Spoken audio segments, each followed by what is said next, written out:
Дали еден глумец е овластен да коментира актерски остварувања на други колеги, односно да ги коментира Оскарите како најпрестижни филмски награди во филмската индустрија?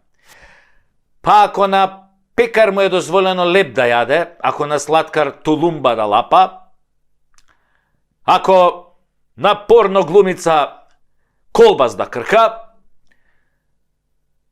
нели, на молер ако му е дозволено да си ја искречи собствената куќа, на доктор да ја прегледа собствената жена, гинеколошки преглед да и направи, што веројатно најтешко му паѓа на својата жена гинеколог кој прави гинеколошки преглед. Но тоа нив ќе ги прашаме.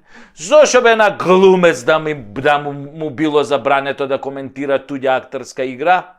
Особено ако актерите не се дипломирани глумци, туку лопови, измамници и терористи, кои под превозот на глумата доаѓаат до богатство, моќ и популарност, слично на холивудските звезди, мислам парите, славата и моќта, само публиката нели се осеќа заебано и незадоволно, не добила ништо за своите скапи, да не речам прескапи карти.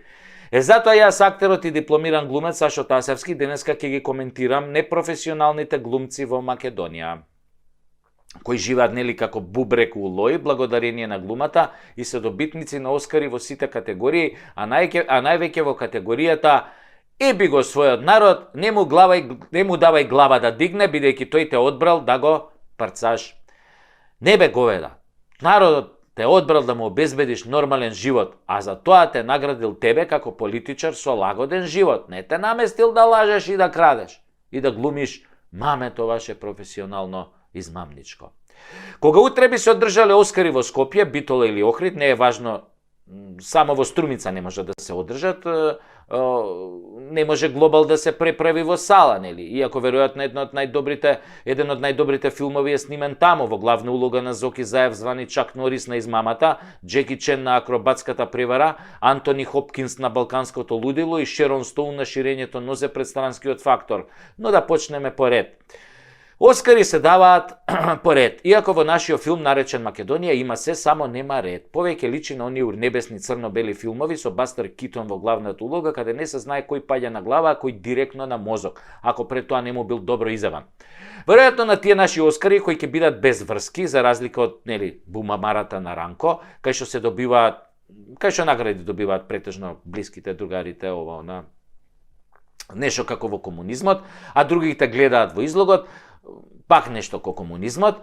На тие Оскари, Оскарот за животно дело ќе го добие Александар Антич со крштено име Али Doing Black Business, кој 25 години тука во нашава Македонија ни снима амерички филмови, ни продава прескупи карти кои ги купуваме без да прашаме. Аца Антич ти е нешто као Ал Пачино или Роберт Де Ниро на македонската клептократија, кинематографија. Човек кој дури јазикот не го знае, но сепак неговите реплики се памтат кај квислинзиве наши како Оче наш. Псе јо, како и до сега. Неговите филмови се блокбастери и ќе ви набројам неколку. Борба за териториите која прерасна во борба за човекови права. Прв дел. Колку права, толку евра. Потоа Соравија Forever. Соравија љубов моја, тоа е вториот дел. Соравија љубов моја, на внукот те давам цела. Тоа е трет дел. Јас уживам во качакот. Таа во наплатената струја. Ова е еротски филм, како еден вид на пандан на Емануела, што беше она блокбастерот од 70-тите еротски филмови, значи Си седиме така, јас и мојата машина за пари, ја уживам во качакот, таа во неплатената струја. Тоа е полниот наслов. И работиме 24/7. Тоа е фактички фул насловот на филмот, иначе многу долг, но тоа е тоа. Но сепак, најголем филм е под наслов Како сум ја сјебал Македонија со помош на Калето. Тоа е акција невидена, луѓе моја, трилер акција. Тоа се тие легендарни дела за кои ќе добие Оскар за животно дело. За гревовите од владењето на Дуи за овие 25 години веројатно ќе добие и нешто друго, ама тоа е работа на семоќниот Аллах. Ако ги чул, нели, оние од Тетовската болница, кога викаа. Оскар за машка главна улога сепак ќе добие, тука да се разбереме, Зоќе Муртинезер звани Ајс Вентура, 1 евро или зок 1 евро, човекот кој својата глумачка трансформација ја направи во миг. За миг се вивна над звезденото филмско политичко небо и стана голема звезда тамо. Порно звезда. Час бранител на името, час како најголем предавник, квислинг на паркинг, каде што се шитка се што е македонско. Намерно велам шитка. Затоа што тој збор доаѓа од албанскиот глагол шитет, кој значи продава.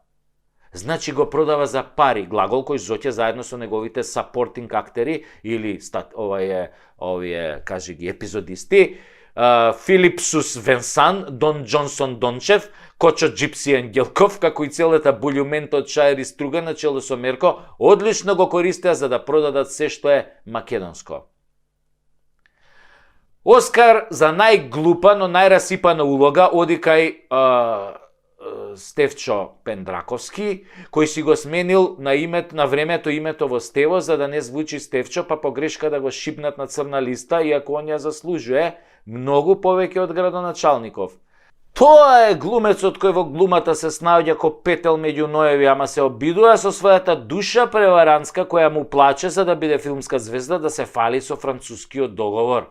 Па да вели дека он го правел, па после дека нема појма кој го правел, да го нарекува народот стока, а од него да зема дебела плата, да лаже за промена на името каде стигне, а прв да гласа, да се прави независен до гуша да е во СДС и калето како оверен соработник, да ги дупи гардистите кога цел свет го дупи него. Оскар за мунгос на македонската кинематографија, иако сака да биде меркат, да не мислите дека ставаме меркатна слика, а пишуваме Стево Мунгос. За Стево сме измислиле кинематографијата и на крај нели доаѓа Таче. Таче нема да добие Оскар, затоа што не знае да глуми.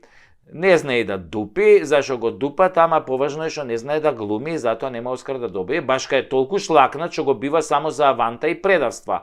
А да, и ќе победел на избори. Сега грејата е за другиве глумци да им го земеме Оскарот ако Таче веќе е предодреден на победа. Ако Таче победи на овие избори, мислам дека треба нова корона да измислат и се да не потепаат као гугутки со птичи грип, за да не сереме веќе по милава ни земја ко гугутките по плоштади, затоа што после таква победа ќе нема кој да ни ги избрише ни птичите лајна.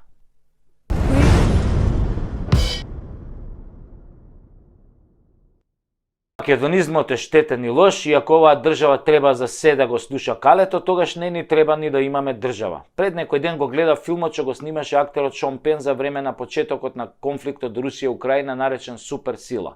Во филмот авторот си признава дека не сакал да сними филм за војната, туку филм за Зеленски, за неговиот животен пат и славата, за се што подоцна се наметнало како тема, дошло од следот на настаните. Тоа е така со многу документарни филмови кои мора да се прилагодат на реалноста. Во филмот украинците се гордеат со тоа што се посебен народ од Русија, што по случувањата на Мајдан ја започнале својата борба против корумпираните политичари и во таа борба не ги почитувале подпишаните меѓународни договори и се однесувале арогантно кон отварањето на уставот и регулирањето на сите човечки права, меѓу кои најважните тие на русите кои живеат во делови од Украина. Но останува впечатокот од филмот дека американците им го дозволуваат на украинците се она што тука кај нас упорно се обидуваат да го задушат. Тоа е веројатно затоа што им требаат такви за да можат да се борат до последниот украинец. И Шон Пен убаво ја објаснува војната, убаво го објаснува војувањето, дека Западот и Америка го дозираат во вооружувањето на Украина затоа што не сакаат војна НАТО-Русија. Можеби заради фактот што сите НАТО земји секој месец произведуваат муниција за само 3 дена војување, а во Русија се произведува за 1 месец дупла количина. Дека Украина не може да биде членка на НАТО е јасно веќе како бел ден, но затоа слава на Украина и разни борбени песни што тие ги кажуваат за дигање на моралот и вложување во армијата под велот на демократизацијата и борба против проруските олигарси се форсирала значи од 2015 година, значи тоа не е приказно од 2022. На граѓаните им било јасно дека русите еден ден ќе дојдат И тие живееле со тој факт и се допуштало се да се направи што е спротивно на демократските стандарди на европските устави и правното владење. Дури и се форсирал Зеленски да му се курчи на Путин и да ги одбива договорите во присуство на Меркел и Макрон. Во Македонија тоа се задушува, се форсира поданичкиот однос кон Грција, кон Бугарија, се назија на македонскиот народ, на македонскиот идентитет, правата на граѓаните и се форсира бинационална држава во која ќе владеат албанците, иако се малцинство. Значи, исто е, ама и не е исто.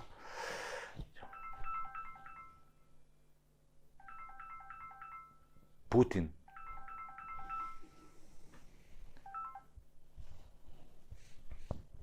Здравствуй, товариш Путин. Овде секретниот агент Путина с коднијим именем Куров. Куров, товариш Путин. Да, товариш Путин. Куров. Ура! Ура, товариш Путин! Ура! Ура!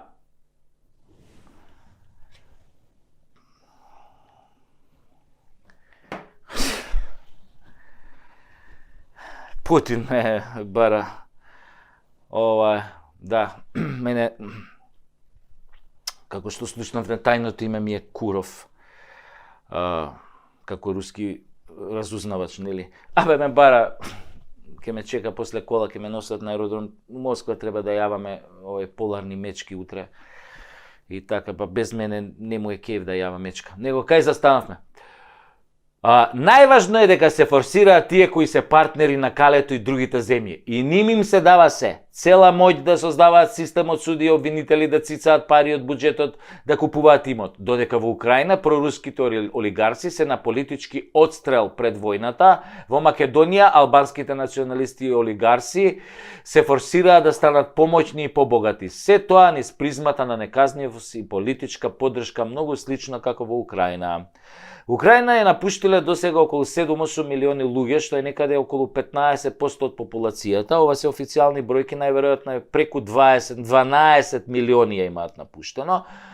А Македонија има дефицит од 300.000 млади кои ја избегаа од економскиот погром, мито и корупција, што е од прилика истиот процент и тоа без војна. Замислете, може би Русија не е најдобрата земја на светот, може би историјата не се покажала како голем пријател на Македонија и македонскиот народ, но на што сега и го прават западните земји и Европската унија на Македонија е во најмала рака страшно.